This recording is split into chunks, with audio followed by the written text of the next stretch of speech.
드디어 애굽에 관한 10가지 재앙 중 10번째 재앙이 실제로 이루어지게 되었습니다. 오전에도 잠깐 말씀드렸지만 저희 새벽 기도의 본문이 바로 출애굽기 이 10가지 재앙에 관한 이야기였습니다. 새벽 시간은 조금 짧기도 하고 또 여러 가지 말씀드릴 내용이 있기도 해서 이 오후 시간에 잠시 10가지 재앙에 대하여 정리도 하고 또 평소에 이 10가지 재앙을 알고 계실 것이기 때문에 정리하는 시간을 조금 갖고자 합니다.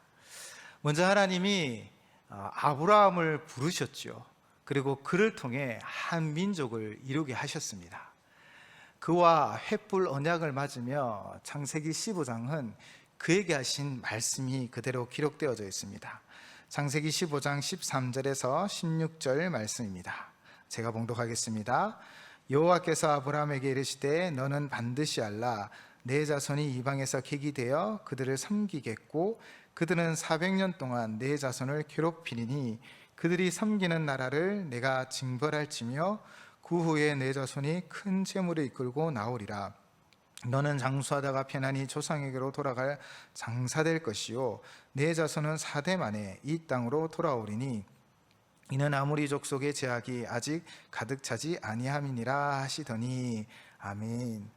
아브라함과 이 횃불 언약을 맺으면서 이 아브라함에게 주신 하나님 약속의 말씀이죠. 요약하면 이방의 객이 되어 400년 종살이 하다가 하나님께서 그 나라를 징벌하신 후에 큰 자손 또 큰 재물을 이끌고 4대 만에 약속의 땅 가나안으로 돌아올 것을 말씀하셨다라는 것입니다. 그 말씀이 신실하게 이루어지고 있는 것이 바로 출애굽의 역사인 것이죠. 이 약속의 말씀대로 하나님은 신실하게 이루어 가십니다. 바로 이스라엘을 괴롭히고 억압하며 그들을 종살이게 하겠던 이 애굽, 특별히 하나님을 무시하고 하나님을 향하여 모른 척하는 이 바로 왕을 하나님은 징계하셨던 것이지요. 이 역사를 이루기 위하여 여호와 하나님은 모세를 세우셨습니다. 바로 40세에 자기의 힘으로 자기 백성을 구원하고자 하였지만 그러나 살인자가 되어 도망갔던 모세를 80세에 부르셔서 그를 통하여 출애굽의 역사를 이루어 가셨지요. 그러면서 하나님은 이 모세를 부르시고 그에게 출애굽기 4장 16절에는 형에게서 그가 신같이 되어질 것이라고 말씀하고 7장 1절에서는 바로에게 너는 신처럼 보여질 것이라고 말씀하셨습니다. 그런 권능을 하나님께서 보여주실 것이라 약속하신 것이지요. 이제 모세는 아론과 함께 첫 번째로 바로를 대면하여 내 백성 이스라엘을 보내라 라고 말을 했습니다. 그러니까 재앙이 있기 전 첫 번째 바로를 만났을 때 그 바로 왕의 반응은 5장 2절로 이렇게 기록되어 있습니다. 바로가 이르되 여호와가 누구이기에 내가 그의 목소리를 듣고 이스라엘을 보내겠느냐? 나는 여호와를 알지 못하니 이스라엘을 보내지 아니하리라. 이 바로의 완악함을 보십시오. 바로는요, 그것도 숫자가 많은 종들이 섬기는 신에 대해 알고 있었습니다. 그런데 그는 지금 애굽에 있는 수많은 신들 중에 그냥 하나요. 또 종의 신이기 때문에 그 힘이 미약하고 아무 능력이 없다라고 무시하며 여호와의 그 엄한 말씀을 무시하고 있는 것입니다. 교만이 하늘을 찌르고 있죠. 세계 최강국, 그것도 애굽의 최강의 왕이었기에 그의 교만함은 결국 잠언의 말씀처럼 패망의 선봉이 되어진 것입니다. 그로부터 시작하여 여호와 하나님은 10가지의 재앙을 애굽에 내리십니다. 이 10가지 재앙에는 그 하나하나마다 그 애굽의 많은 신들과 관련이 있다라고 학자들은 해석하고 기록하고 있습니다. 우리가 아마 다 기억은 못할지라도 이 10가지 재앙을 조금 제가 자목에 띄어서 어떤 신과 관련이 있는지 한 번쯤 살펴보려고 합니다. 애굽의 신들에 관한 심판인데요, 첫 번째 피해 재앙은 나일강의 신 릴루스, 그리고 나일강의 신으로 애굽의 농사와 직결된 하피라는 신에 대한 심판이었고요, 두 번째 개구리 재앙은 다산의 신으로 개구리 형상을 가진 혀케트라는 신에 대한 심판의 의미입니다. 세 번째는 티끌의 이가 된 재앙은 땅의 신 셋에 대한 심판이었고, 네 번째 파리 재앙은 축복과 기쁨의 상징이었던 공충의 신 하트콕, 그리고 다섯 번째는 모든 가축에게만 심한 돌림병, 악질이라고 하죠. 이것은 바로 풍요의 신으로 황소의 형상을 한 아피스와 사람의 춤, 술 등의 여신들로서 암소의 형상을 한 하도르의 신에 대한 심판이었습니다. 여섯 번째 악성 종기는 악마의 눈을 가진 시티폰 또는 의술의 신 임호텝과 타이폰, 그리고 일곱 번째 우박의 재앙은 하늘의 여신으로서 각종 신들의 모태가 된 누트와 공기의 신 수, 여덟 번째 메뚜기 재앙은 애굽을 공충의 피해로부터 곡식을 지켜주는 곤충의 신 세리피스, 그리고 아홉 번째 흑암은 이 태양의 신인 이 애굽의 민족 신이었던 라에 대한 심판이었죠. 그리고 마지막 열 번째 장자의 죽음은 생사를 주관하는 오시리스, 생명과 치유 여신 이시스, 생명의 수호신 셀케트에 대한 심판의 의미가 있다라는 것입니다. 우리가 이름들은 다 알 수 없지만 분명한 건 하나님이 이 재앙을 통하여 이것을 다스리는 분이 누구인지, 이 모든 것보다 더 뛰어나신 분이 누구인지를 바로 애굽에게 말씀하고 있는 것입니다. 사람이 만든 우상은 조각에 불과하지만 하나님은 온 세상을 다스리시고 그 능력으로 심판도 하시고 그 능력으로 이루어 가시는 분이심을 분명하게 말씀하고 있는 것이죠.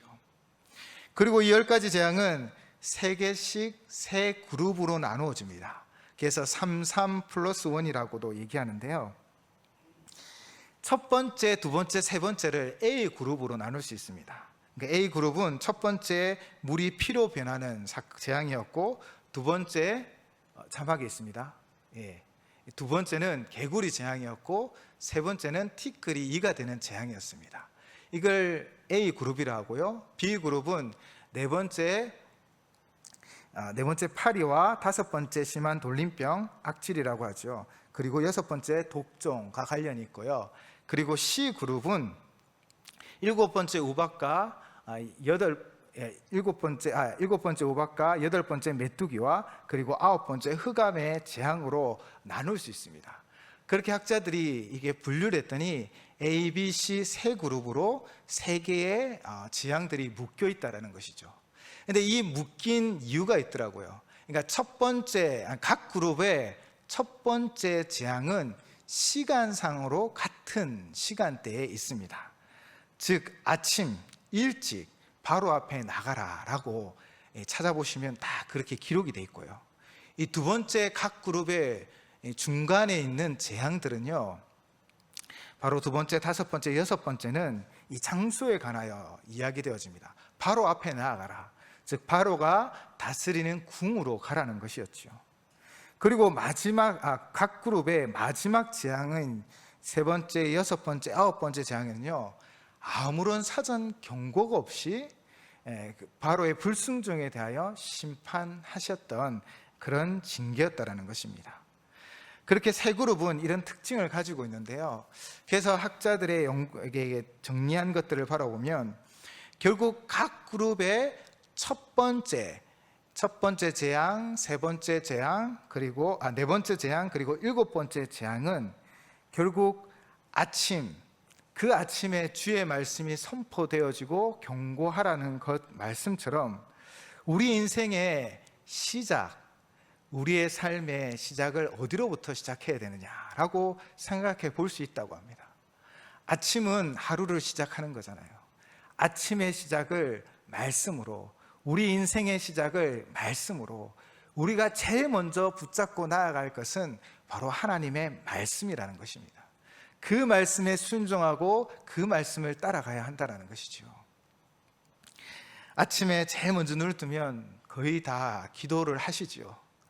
저는 고등학교 때 한창 예수님을 믿고 나서 사실은 늘 빨리 옷을 입고 후다닥 챙겨서 나가기가 바빴습니다. 그래서 항상 버스 안에서 손잡이를 잡고 기도로 시작했죠. 하나님, 오늘은 교문에 선생님이 없게 해주세요. 하나님, 제가 지각하지 않도록 이 버스가 빨리 달리게 해주세요. 거의 그 기도를 드렸던 것 같아요. 그러니까 무엇인가 그냥 제일 먼저 하나님 앞에 드리시기 바랍니다. 말씀으로, 기도로 하나님과 시작하는 복된 인생이 되셨으면 좋겠습니다. 두 번째는요, 권력의 중심, 즉 바로의 왕궁은 최고의 국가인 애굽의 최상의 권력 중심의 장소인 것이죠. 이 권력 중심의 장소, 그리고 오늘을 살아간 우리 마음의 중심에 누구를 모시고 있습니까? 내가 주인이 되어 있는 것은 아닙니까? 어쩌면 세상 물질이, 친구가, 명예와 권력이 주인 되어 있지 않습니까? 우리는 하나님을 주인으로 모시는 삶을 사셔야 합니다. 그리고 마지막은 이 마지막 그룹이었죠. 세 번째, 여섯 번째, 아홉 번째는 경고 없이 바로 재앙이 찾아오고 어려움이 닥치기도 하였다는 것입니다. 인상의 예고가 없이 찾아오는 우리의 모든 환경과 상황은 하나님의 계획 속에 있음을 믿으시기 바랍니다. 내가 그냥 우연히 이 상황이 당한 거지, 내가 우연히 뭔가 되어진 것이 아니라 하나님은 우리의 예고 없는 상황과 환경도 지금 다스리고 있고, 그를 통하여 우리를 연단하며 정금과 같이 나오게 하실 것을 믿으시기 바랍니다. 이렇게 세 가지 정도를 분류하고 설명할 수 있다는 것이죠. 그리고 마지막 열 번째 재앙, 이 열 번째 재앙은 바로 우리의 구원의 길을 가르쳐 주고 있습니다. 오늘 본문 이전에는 이 열 번째 재앙이 있을 것과 그 열 번째 재앙으로부터 어떻게 구원을 얻을 것인가에 대하여 모세를 통하여 분명히 이스라엘 백성들에게 가르쳐 주셨지요. 그렇게 열 번째 재앙은 하나님의 구원의 길을 우리에게 가르쳐 주셨습니다. 하나님은 애굽에서 10가지 재앙을 펼쳐 보이시며 그들을 징계하였는데, 여기는 크게 두 가지 의미가 있다고 생각이 듭니다. 첫 번째는 교만한 애굽, 하나님을 모르는 애굽의 사람들과 바로가 바로 하나님을 두려워하게끔 하고 하나님의 위대하심을 인정하게끔 만드는 거였습니다. 하나님만이 참 신이시오, 하나님은 두려운, 그리고 하나님의 권능은 놀랍다라는 것을 그들을 깨닫게 했던 것이죠. 두 번째는 무엇입니까? 바로 이스라엘, 여호와 하나님이 이스라엘의 하나님이 되어주시겠다라는 것입니다. 그래서 재앙 가운데 이스라엘 지역은, 또 이스라엘이 머물고 있는 곳은 하나님이 보호하시고 지켜주심으로 그들과 구별되어 하나님이 그들을 지키고 있음을 분명히 보여주셨지요. 그렇게 하나님은 이 10가지 재앙을 통해 애굽에게는 하나님의 권능을, 그분의 위대하심을 드러내고, 이 이스라엘에게는 하나님이 그들의 하나님이 되어주셔서 그들을 보호하고 지킬 것을 이야기하여 주십니다. 그래서 이방인들도 7번째 우박의 재앙의 경우에서는 9장 20절과 같은 행동들을 하였다고 합니다. 바로 바로의 신하 중에 여호와의 말씀을 두려워하는 자들은 그 종들과 가축을 집으로 피하여 드렸으나, 바로 바로의 신하들 중에, 애굽 사람들 중에 이 7번째 이전의 재앙들을 바라보면서 하나님의 위대하심, 하나님의 권능을 그들이 체험하며 받아들이고 믿기 시작했다는 것이죠. 그래서 그들이 우박의 재앙이 내릴 때에 자기의 집으로 가축과 종들을 모은 자들은 피해가 없었기 때문에 거기에서 구원을 얻을 수 있었습니다. 그리고 또 12장 38절에는 이 잡족이라는 단어가 나옵니다. 출애굽 8때 이스라엘 백성뿐 아니라 잡족, 즉 여러 민족 족속들이 그들의 출애굽에 동참했던 것입니다. 왜 그렇습니까? 하나님의 권능을, 하나님의 두렵고 위대하심을 그들에게 보여주셨기 때문이죠. 이런 목적을 두고 이 10가지의 재앙을 애굽에 내리셨던 것입니다. 그리고 오늘 본문에서 이제 마지막 재앙, 정말 하나님이 직접 이 장자의 생명을 빼앗는 이 엄한 심판 가운데 어떻게 하면 구원을 얻을 수 있는지 말씀하여 주셨고, 오늘 본문은 그 말씀이 실행되어지는 모습을 우리에게 분명히 보여주고 있습니다. 장자의 죽음으로부터 어떻게 구원을 얻었습니까? 바로 어린 양, 그 피를 문설주와 임방에 바르는 것이었습니다. 하나님은 하나님의 백성들, 믿음의 백성들에게 구원의 길을 열어주셨습니다.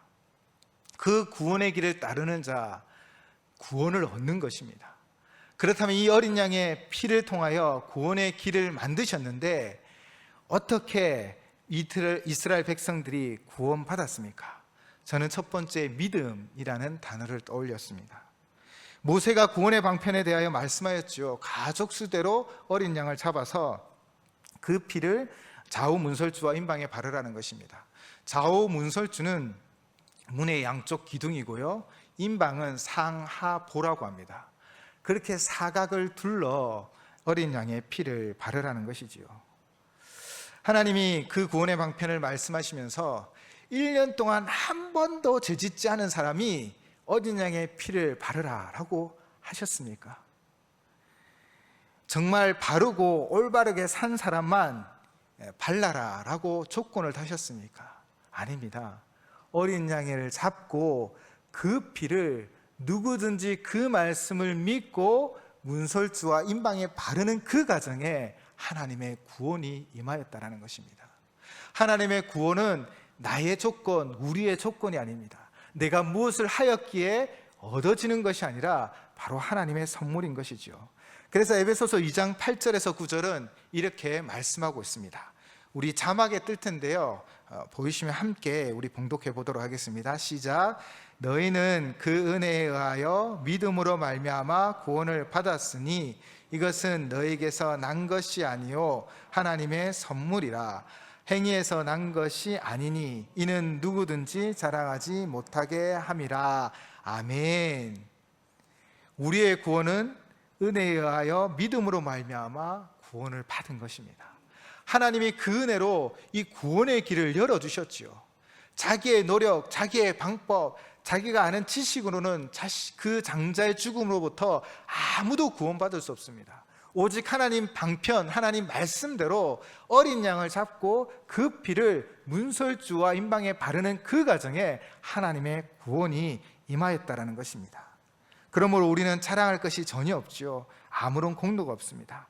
오직 말씀을 믿고 어린 양을 잡아 그 피를 문설주 임방에 바르는 그 과정이 구원을 얻는 것입니다. 이스라엘 백성이 이 10번째 재앙으로부터 구원받을 수 있었던 것은 바로 모세를 통하여 전하여 준 이 말씀에 그들이 믿음으로 반응했기 때문입니다. 학자들마다 조금씩 차이는 있지만 이 당시 모세가 전해준 이 이야기를 아마 유대인들도 근처 가까이 지냈던 또 여호와 하나님을 두려워하는 이방 족속들에게도 이야기해 주었을 것입니다. 전달해 주었죠. 그래서 그들도 어린 양을 잡고 문설주와 임방에 발랐으면 분명히 구원을 받았을 줄을 믿습니다. 그래서 그들이 출애굽할 때 잡족 수많은 족속들이 그들과 함께 하였지요.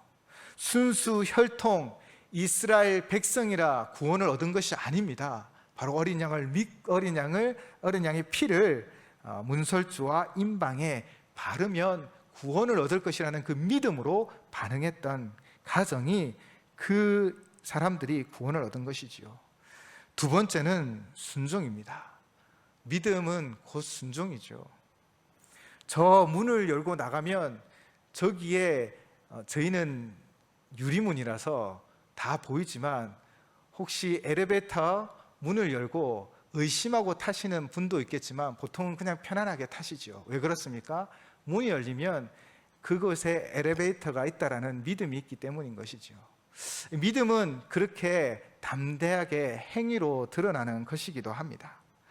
이들이 순종했다라는 것이죠. 이런 상상을 조금 해보았습니다. 어떤 사람이 저처럼 먹는 것을 좋아하는 사람이 먹는 것에 취하여 피를 바라는 것을 깜빡했다라면 어떻게 될까? 저는 오늘 이 본문에서는 분명 그의 말씀에 순종하여 피를 바른 자가 바로 구원을 얻는다라는 것입니다.